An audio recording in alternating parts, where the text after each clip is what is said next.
Orang harus paham ini.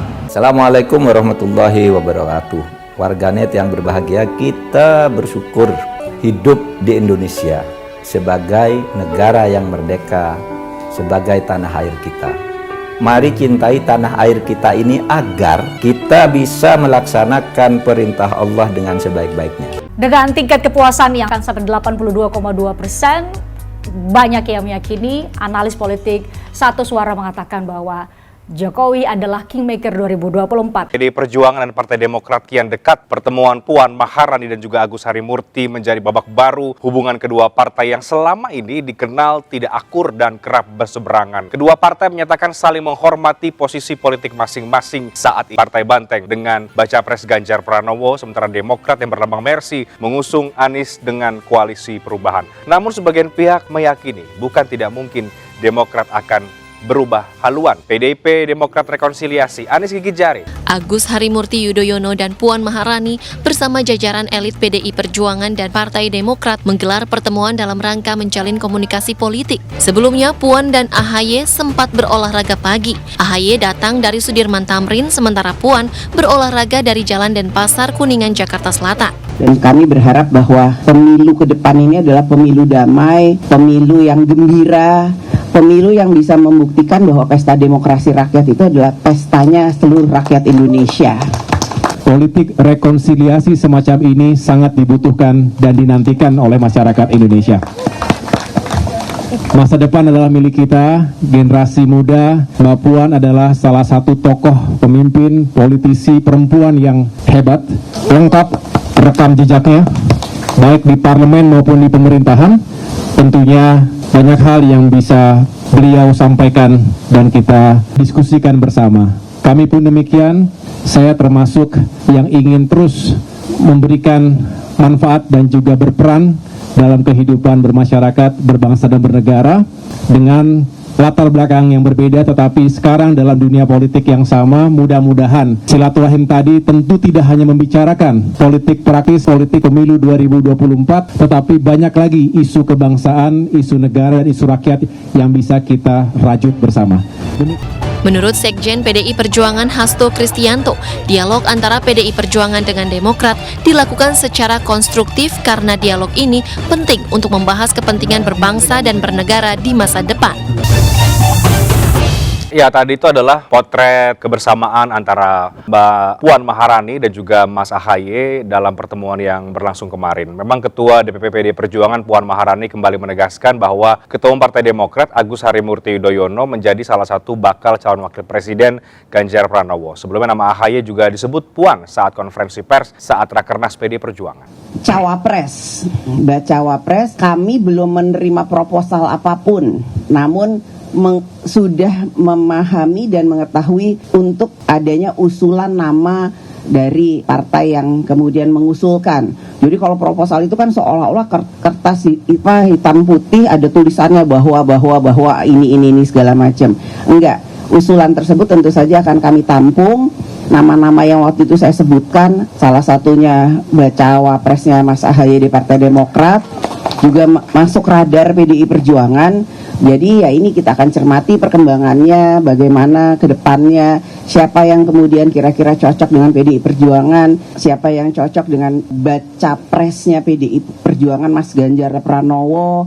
Kemudian tentu saja harus ada kesamaan visi dan misi. Ya untuk kemudian menyamakan hal tersebut tentu saja kita perlu bicara, perlu ngobrol, perlu lihat dinamika politik secara nasional, perkembangan selanjutnya dan lain-lain sebagainya. Dan sebelumnya Ketua Majelis Tinggi Partai Demokrat Susilo Bambang Yudhoyono merespon pertemuan PDIP dengan Partai Demokrat. Ia menilai pertemuan yang diawali dengan niat baik tentunya akan membawa manfaat serta kebaikan.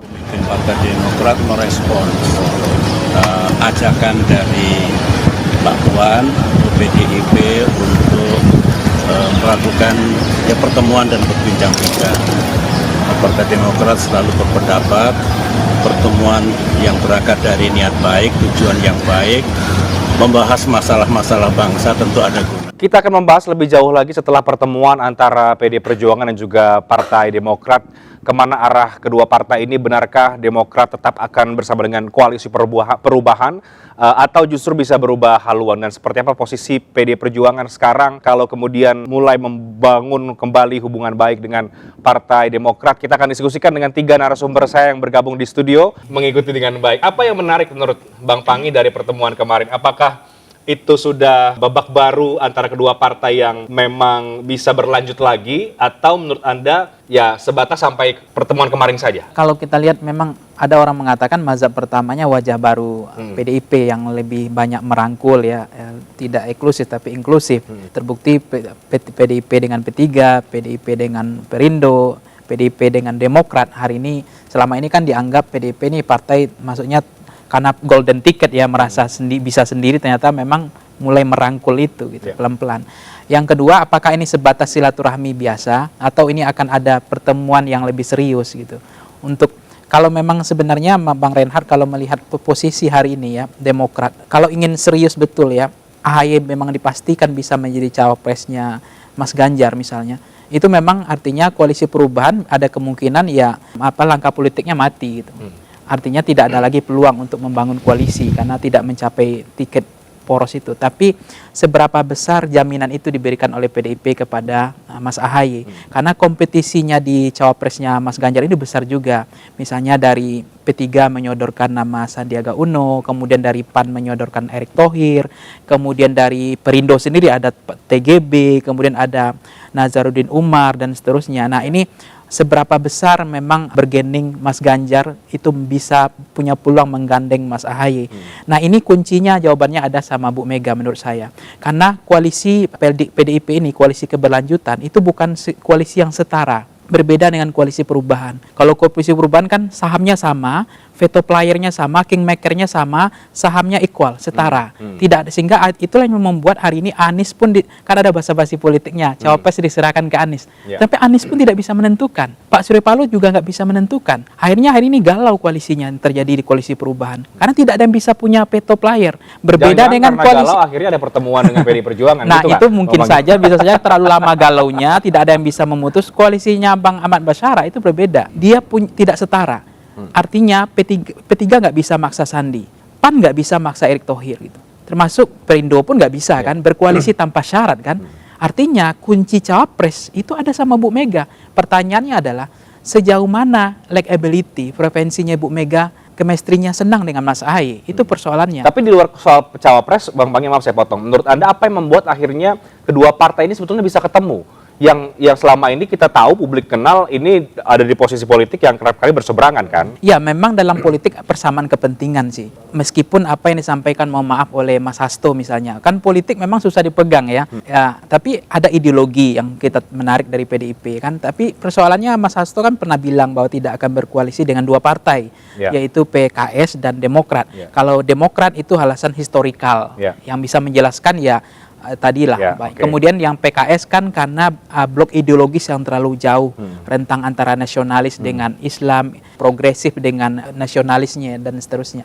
Nah, apa yang menyebabkan ini kebuka ya 20 tahun Demokrat dengan PDIP ini nggak pernah ada ketemu ya titiknya gitu. Karena menurut saya lebih banyak ada yang mazhab pandangan pertama mengatakan ini kepentingan pragmatis transaksional elektoral semata. Bagaimana kemudian supaya ada ketertarikan Anies bisa keluar dari gelanggang pertarungan untuk memastikan itu saja. Sehingga pertarungan ini besok hanya pertarungan Prabowo dengan Ganjar saja. Friendly match. Nah, itu pragmatisnya begitu. Tapi ada juga mengatakan bahwa ini bukan kepentingan pragmatis transaksional semata, tapi ada persoalan lain gitu yang mereka ingin mengatakan ini OAC yang dibilang Mas AHY, ini tentang rekonsiliasi bangsa ini nggak bisa diurus sendiri, lebih normatif. Tapi kadang-kadang di dalam bangunan koalisi, lem perekat atau semen koalisi, Bang Reinhardt, saya agak kurang senang dengan normatif itu. Partai ini ada kepentingan yang lebih menarik sebetulnya. Karena kalau tidak ada persamaan kepentingan, nggak bakal ketemu. Tapi ini bisa ketemu, ya meskipun antara ini kan generasi kedua ya setelah Pak SBY dengan Ibu Mega, Puan dengan AHY. Kita melihat ini sangat normatif banget. Tapi titik pertemuannya, persamaan kepentingannya, saya mencermati ini adalah persamaan kepentingan ya, lebih banyak memang ke agenda pilpres. Oke. Saya ke Mas Basara dulu sebelum ke Bang Renanda. Saya sebutnya babak baru ya hubungan antara PDIP dengan Partai Demokrat dengan generasi kedua tadi disampaikan oleh Bang Pangi. Ada beberapa pandangan memang Mas ketika ada pertemuan ini, termasuk seperti yang tadi dikatakan oleh Bang Pangi juga bahwa ini ada kaitannya untuk kepentingan politik, pilpres dan lain-lain. Apakah memang itu yang melatar belakangi atau bagaimana sebetulnya hasil pertemuan antara kedua partai ini? Kami tentu tidak bisa mencegah perspektif yang muncul di tengah-tengah masyarakat pasca pertemuan Mbak Puan dan Mas Ahaye, apalagi pengamat politik seperti Mas Pangi dan lain-lain. Tetapi kalau boleh saya jujur, kami memonitor respon publik Mas Pangi terhadap pertemuan Mbak Puan dan Mas Ahaye itu lebih pada bahasa kebangsaan.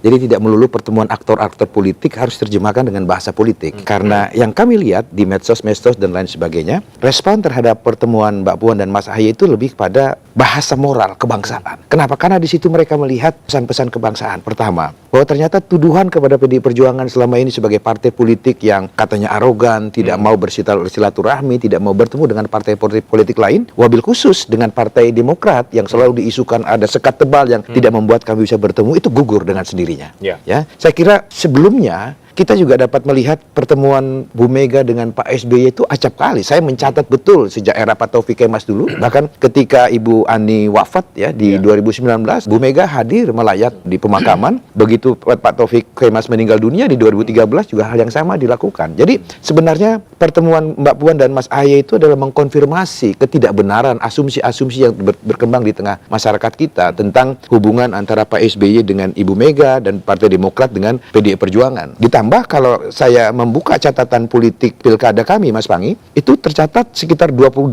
daerah kami bekerja sama dengan Partai Demokrat dalam pilkada-pilkada di seluruh Indonesia.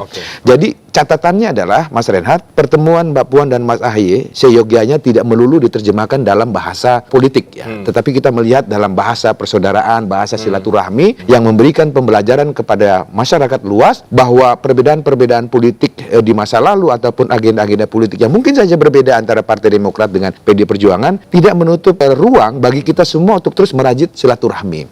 Apalagi kalau saya lihat Mbak Puan ini kan mewarisi nilai-nilai yang ada pada Ibu Megawati dan Pak Taufik Kemas. Mbak Puan mewarisi nilai ketegasan, keteguhan dalam berjuang dari Ibu Megawati Soekarno Putri, dan Mbak Puan mewarisi keluasan ya, di dalam berinteraksi dengan segala lapisan masyarakat. Saya kira pertemuan kemarin itu adalah menggambarkan pertemuan antara ketegasan sikap Ibu Mega dan keluasan sikap Pak Taufik yang dijalankan oleh figur Mbak Puan. Dan saya melihat ini satu awal yang baik ya bagi sebuah silaturahmi kebangsaan kedua partai politik yang sama-sama bermazhab nasionalis religius untuk itu tadi menjaga kepentingan bangsa dan negara yang lebih besar.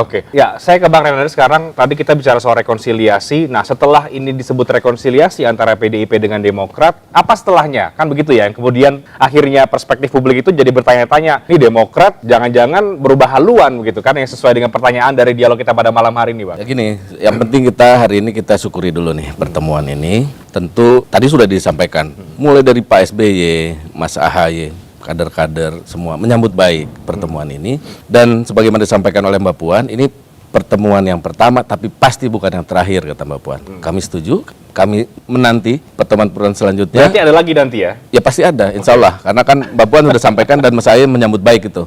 Memang kan banyak sekali hal yang kemarin belum sempat dibicarakan karena waktunya.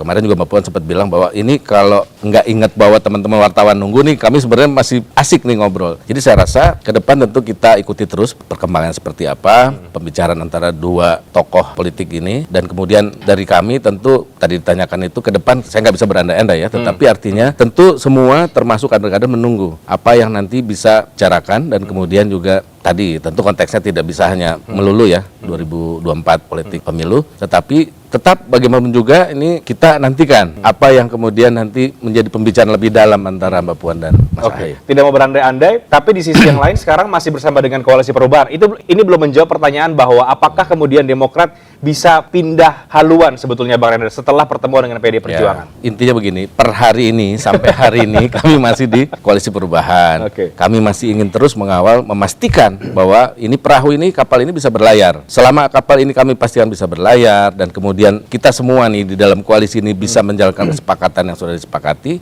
tentu itu fokus kita. Jadi kita nggak bisa berandai-andai kemana-mana dulu itu. Tetapi tadi itu kita tidak kemudian serta-merta kemudian harus menutup diri dengan kemungkinan-kemungkinan, termasuk apabila misalnya katakanlah ada ajakan dari partai-partai lain, ya itu kan wajar saja. Gitu. Ini kan politik seperti itu. Kita nggak boleh menutup, wah oke, kita sedang di koalisi, kita jangan bicarakan pilpres, kan nggak mungkin. Ini kan juga bukan satu hal yang sebenarnya tabu dalam politik. Kita ingin tahu seperti apa posisi Pak Prabowo ketika misalnya menyampaikan hasil pembicaraan dengan Pak SBY di Pacitan, dan kemudian juga kemarin ya Mbak Puan. Saya sayangnya nggak ada dalam ruangan karena berdua itu. Tentunya yang pasti hanya mereka berdua yang tahu ya. Tapi intinya kita selalu terbuka untuk membicarakan kepentingan masa ke depan. Oke, Bang Panggi, dari pemaparan tadi apakah Anda sudah melihat ada kegalauan, kegamangan, atau sudah ada tanda-tanda bahwa ini mungkin kemudian memang kita bisa melihat Demokrat dan PD Perjuangan kelak bisa dalam satu perahu kerjasama yang bersamaan? Semoga Allah senantiasa menuntun kita di jalan yang diridhoinya. Aku qouli hadza, astaghfirullah li wa lakum. Wassalamualaikum warahmatullahi wabarakatuh. Terima kasih.